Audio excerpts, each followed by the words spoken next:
Oh boy, time now for another exciting episode of Mr. Nailsin's Wednesday Comics. Yeah, due to time constraints, can't do it live. So let's get through this stack of comic books. So we start off with Superman, and it's Summer of Superman because of the movie. Well, look, the movie did better than Fantastic Four, so that's something. Anyway, this issue is of significance as it begins, well, probably the return of Darkseid. What's the clue? It's called Legion of Darkseid Part 1. But he's dead. How can that possibly be? Well, even in the all-in one-shot, Darkseid supposedly died. And then his death apparently created the absolute universe. And then we got inklings of that world and all that sort of stuff. And then there was a glimpse of the Legion of Darkseid. So somehow the Legion of superheroes got corrupted by Darkseid. So here Superman is coming into contact with him. So basically that's what the issue is. First you get a little reintroduction to Superman. And he's flying around. He heads back home to Smallville and goes to his old room at the farmhouse, and then he's looking at the Legion ring. So they still have it established where in this continuity, and it's not a bad idea. For a while they just erased the whole idea of Superboy and all that sort of stuff, and then of course Connor Kent became this clone Superboy, and they said, okay, that's Superboy, we can still use the name and control it and all that, and that sort of thing. But of course the original story was Superboy was Superman as a boy, and then as he grew up, he became Superman. But of course, the story was never told that way. But nevertheless, out of Superboy's title came the creation of the Legion of Superheroes, who were superheroes from the far distant future. And they came back in time and picked up Superboy and brought him to the future, and he had all these adventures with him. Well, in later continuity, they decided, hey, that could still have happened. It's just there never was any career of Superboy on Earth in Superman's current time. So the idea you would have to, surmise here of being Superman came from his encounter with the Legion of Superheroes. So they come, they're teenagers just like him. They pick him up and he goes with them to the future and has all these adventures with them. And so now he's reminiscing about it, and he's got the old Legion ring that if you don't have powers of flight, that ring will help you fly. Oh, yeah, yeah, yeah. So anyway, there's Mama Kent talking to him. They have a nice little talk, and he's feeling upset, and he had this battle with one of the Legion's villains who showed up, but the villain was terrified of something.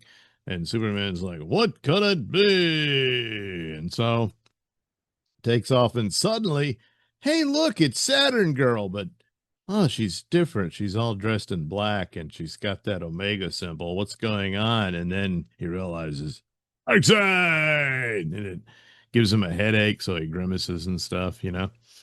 So, oh no, something's up. But within the language, it's like she doesn't quite recognize him, which to me speaks she's not the Saturn Girl that he thinks. So it gives the premise here. It could go either way, I suppose, that Darkseid has corrupted the future, and that future no longer exists. And with Superman being the only one who would remember it. And now it's this dark future of this evil legion of evil superheroes. So you see a couple of more of them, and they all had the dumb Darkseid's symbol, and they start doing all kinds of horrible things. Oh my God, what happens? Well, you'll have to read it to find out. But ultimately, you don't see Darkseid in it, but the insinuation is that he's the one behind all of this and is their master and all that. They reference a master and whatnot. My guess, And it's only a guess. I mean, they could go through this and then it's not Darkseid, there's someone else manipulating all this. But that these Legionnaires are from the Absolute universe. And in that universe, it's a very dark future. And considering how, again, dark the Absolute universe it is already, stands to reason. And so, his few 30th century Legion of Superheroes are still intact, but maybe not. But anyway, it's just the first star, but they finally got around to it. They teased this sort of thing. So technically speaking, Darkseid's still dead, but come on, we know better. And especially what Booster Gold saw when he went to the Absolute Universe. And no one seems to be trying to get him back or find him, that I know of. But I guess they'll get around to that eventually. But anywho, this is a step more to that narrative. So it's part one. So that's the introduction. Of course, Stan Morris' art is always spectacular. And we'll see where it goes. Hopefully, somewhere fun. But that's about it. It's just an intro type thing. But important. If the overall story is great, you're going to want the first bit of it. So anywho, there you go. That's Superman. So it's all right. It's all right. So back to Aquaman, and I was never a big Aquaman fan, but lately I'm liking this title. And now it's Jerry Adams, and right now it's probably his best title. Well, Flash Gordon that he does over at Mad Cave. It's pretty damn good. So, but Aquaman, it just keeps going, even though it's a long running storyline. Well, sort of. Let's see, we're up to issue 7 now. So, a similar problem that well, it's not a problem for Aquaman just yet, but there's a long windy story in the Hulk right now, which started off very interesting, pretty cool. It's a horror themed storyline, and it's like I think 26 issues in, and it's just trudging along. So I don't know how long this thing is where Atlantis disappeared, and there's this pan-dimensional entity that rules this dimension that connects all the oceans in the universe, I guess, and that sort of thing. And he just stole Atlantis, and now there's this time dilation crap that poor Aquaman's lost in, and all that sort of stuff. But nevertheless, he's just going from one adventure to the other. So even as the overall story is slowly unraveling as it goes, um, he's doing stuff. He's got a lot of stuff to do. The adventures are interesting, and it is kind of a Flash Gordon adventure, because that's all Flash Gordon was adventure. And of course he goes along the way to meet these interesting characters and sea related characters. Of course, Arian, which was the old wizard from Atlantis, that was a character they did back in the 80s. Was never really into that one either. I guess I need to look that up. But they reintroduced him here. So here we get a look at how this Dagon guy rules the blue, as the realm is called. So all these, sea people are just being tormented and all that. And oh, good Lord, they're thrown out into the dreaded bestial waters and stuff. And Aquaman's not happy about this because this is oppression and whatnot. So, he acts out. And meanwhile, of course, he meets up with Captain Nemo, who's public domain character. So Captain Nemo was traveling around in his ship, the Nautilus, and of course he got swept up into the blue. And doesn't matter from what point in time you come from, time's all messed up as you cross over into this world. And so I'm assuming they keep him in within the same time frame as the original character, so he's from Aquaman's distant past. But here, well, doesn't matter. So they go from one cool place after another, dealing with monsters like that. And Aquaman's got to kick ass and take names, which he does. And they're searching for the Nautilus here, and Well, it's a unique look of the Nautilus. Looks like Nemo's done some redesigns and whatnot because it looks more like a Star Destroyer from Star Wars. But look, it works. And so there you go. And something's wrong with Mira. Gee, I wonder what it is. So he's searching for her, and it turns out Nemo has been to where the new Atlantis is.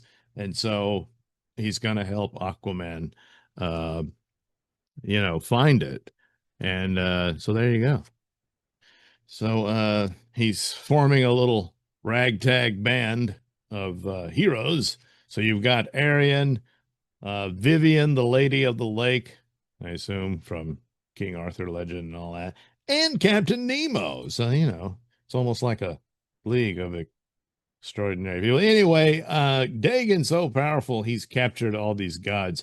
I don't know if that's supposed to be your reference to Neza or someone else. Anyway, well, the gods aren't so powerful either. He's that powerful. He just, dispatches them and stuff. So, off they go. There's some sea monsters and the like. Well, you can expect that in the water. Oh my goodness. I don't know if bad breath is detectable underwater by underwater breathers or not, but I mean, look at all the gases coming. It's got to be bad. So, anywho, off they go, and more old ruins and whatnot, and a lost city of the gods. But they realize there's something of significance there they might need. And it's kind of like Lord of the Rings, where all the creatures come out of the dark to attack them until the big bad shows up. But oh no, underwater zombies and whatnot. So one thing after another, always jumping out of the frying pan into the fire, then back in the frying pan or another frying pan, only to end up in the fire again. Oh boy, it just never stops. But that's what makes it interesting. It's like, gee, shouldn't this be over by now? Well, maybe, but so off he goes, and oh well, kind of spoiled this. Yeah, that's in continuity now, but he's a water guy, so it works out. So the confrontation finally looms between Aquaman and Dagon. And oh, is that Mara there? Well, not exactly. So oh no, Dagon shows up and unleashes his true monstrous self, and it's down to a battle between Aquaman. And it says, the saga of the blue reaches its final battle. So I guess with issue 8, that's it. It'll conclude and he'll go back to Earth and uh, probably have to deal with Black Manta or someone like that. But it's a cool little romp, and he went off into this tangent, and it's all his own. Of course, Wonder Woman and Batman know that he had to go off into this other dimension. So, but since it's all this time displacement, and by the time, if I'm assuming, of course, that once he's victorious over Dagon, then he'll go back and everything will be as it was before Atlantis was stolen. So it'll be fine. Of course, he'll be a little tired. And of course, changing time, this is going to have some ramifications for him personally. But I won't spoil all that just yet. I don't know what they'll do with that. So that's a good run with Jeremy Adams, probably their most solid and best writer at the moment for DC. So he took over Green Lantern, and Green Lantern, very similar thing. He's able to keep it going with taking on an awful lot because there's a lot of damage done to the title. And the drawback is, well, it's called Green Lantern, and Hal Jordan's in it, but it's just such an ensemble that he gets kind of crowded out of his. He still finds ways to weave it. He does a good job with it, but it's a little too much of everybody else. Although Guy Gardner's always funny. Yeah. The John Stewart story where he's got this facsimile of his dead sister, and then I think yeah, he resurrected his mother that way too. It's because it's not really them. I think that was a bad idea, you know. Oh well. So they're in a battle to see who can make the power batteries first, and so Starbreaker and his friends. Meanwhile, these entities are promising to punish him severely for all eternity should he fail, but he's pretty confident, thinking, well, that'll never happen, which probably means it's gonna happen. They go to Gem World with the Amethyst Girl. Never cared for those stories, but here she is. This is their iteration of her now. Oh, look, it's the robot girl from the cartoon. There she is. And she has a pleasant reunion later on. Guy Gardner, of course, being Guy Gardner, kind of stirs up things, and you have a big battle with a dragon and so on. And it's a lot of fun.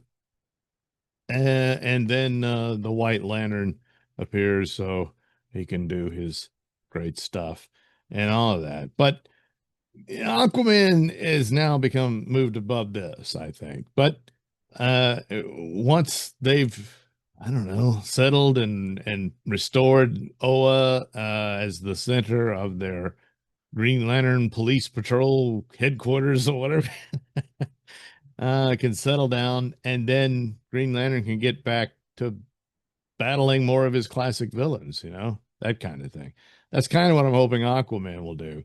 It's okay to go off on these tangents that are, also very important to him, but, um, you know, sometimes it pays to rein it in. Now, with Green Lantern, it makes sense because he is a space cop, so a lot of this stuff fits in. But so you can expect it more. But anywho, um, it's just so far Aquaman seems to be doing that sort of thing better. Yeah.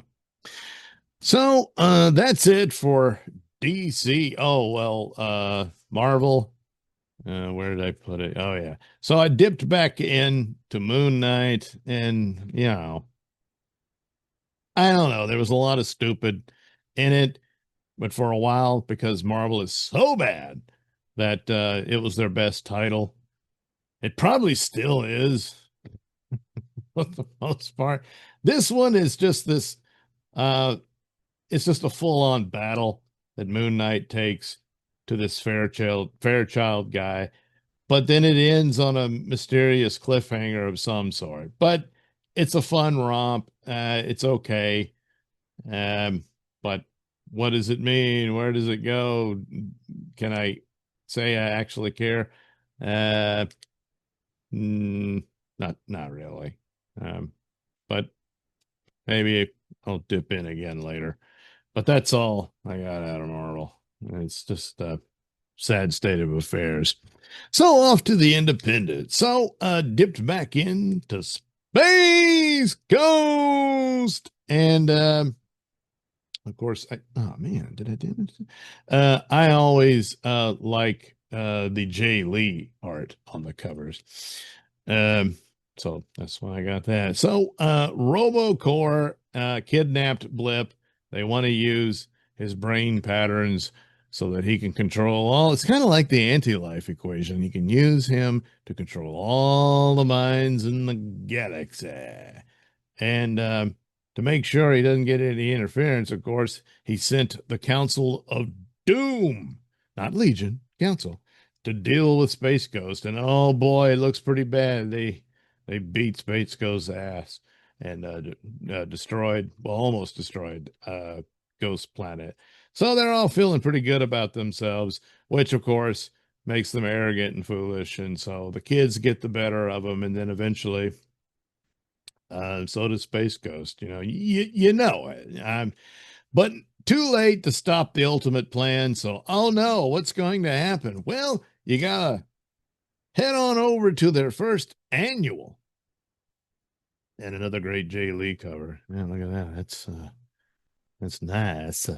It's nice. So that's the deal. Space Ghost has got to go confront him. Of course, the main boss is no longer the boss. The AI is known as Ultima. Yeah, yeah, yeah. And so now everyone's controlled like the anti-life equation. And Space Ghost and the kids, due to their inviso belts, can have made themselves immune to the mind control. Um, so of course the visual belt's going to get damaged. But which one? Well, you'll have to read to find out.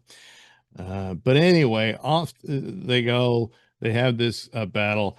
Gee, do you think they win? Well, there is a surprise visitor at the end that takes you into the next overall arc.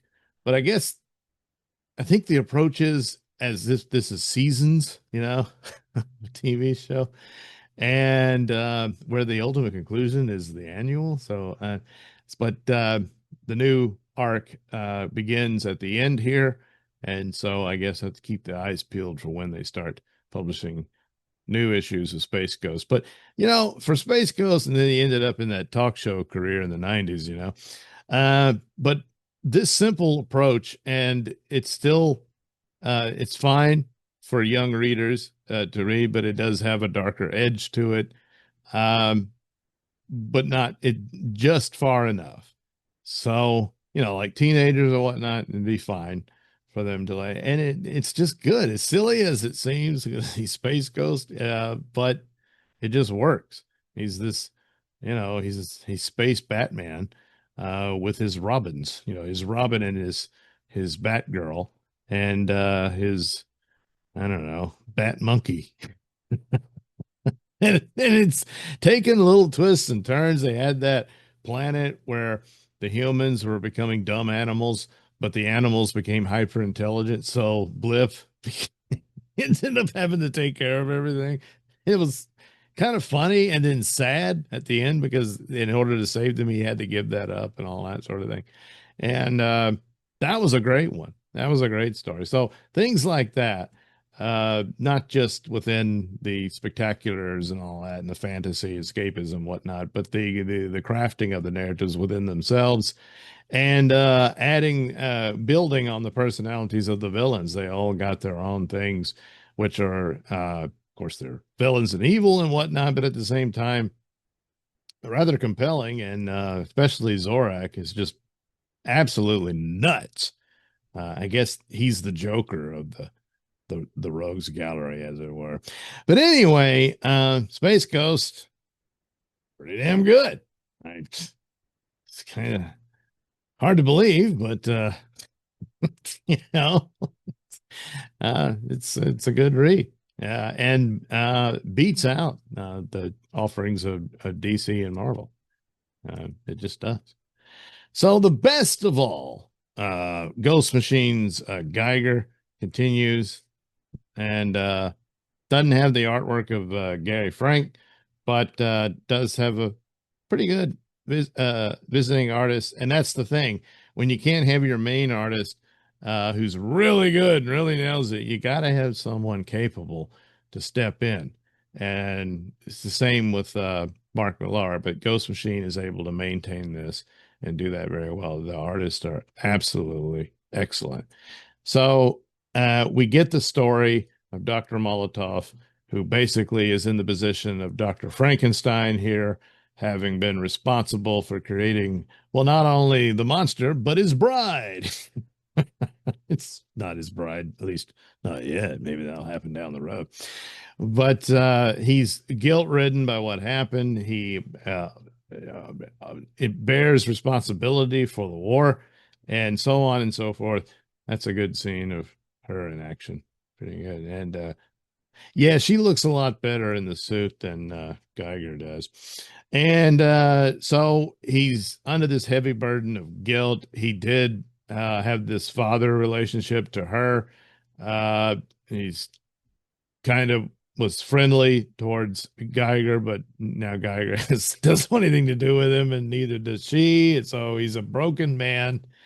But you know, they'll probably end up liking the guy again, and that'll probably be right when he dies. That's usually how that goes. But anyway, the poor robot who with the heart of gold, was taken out by the EMP from the nuclear explosion. And Geiger saying, see if you can help him. And you're a scientist. You ought to know how, and all this. So can he? I'm sure he will. But nevertheless, there we go. We go through some pretty spectacular, uh, the nuclear landscaped world of the future, and giant bugs. That's always great. The two-headed dog join him and fighting off these monsters and all that. It's great. And then, here come people, and Geiger's going to show him why you don't mess with Geiger. This is why, and so on and so forth. But Dr. Molotov says, something's not right. Yeah, it ain't supposed to go like that. So now what? Well, you'll have to buy a copy and see what's going on there. But out of this whole stack, this one, if you're just going to get one, this is the one you want to get and get in on this story. It's Ghost Machine is excellent. I haven't been able to get all the titles, but every one that I have read is really good. And I still consider this the best of the batch, but they're all very close in quality. And so do highly recommend it. And we'll keep an eye on that. That Ghost Machine Comics is, well, it's where it's at. So there we go. There's the comics that I took time to read and then talk about here on the Wednesday show. So, Superman, Aquaman, Green Lantern, poor Moon Knight, Space Ghost, and Geiger. Yeah, yeah. So there you go. Hope you enjoyed my little visit with you, and we'll do it again, time permitting. And I'll talk to you then. So have a good rest of your day.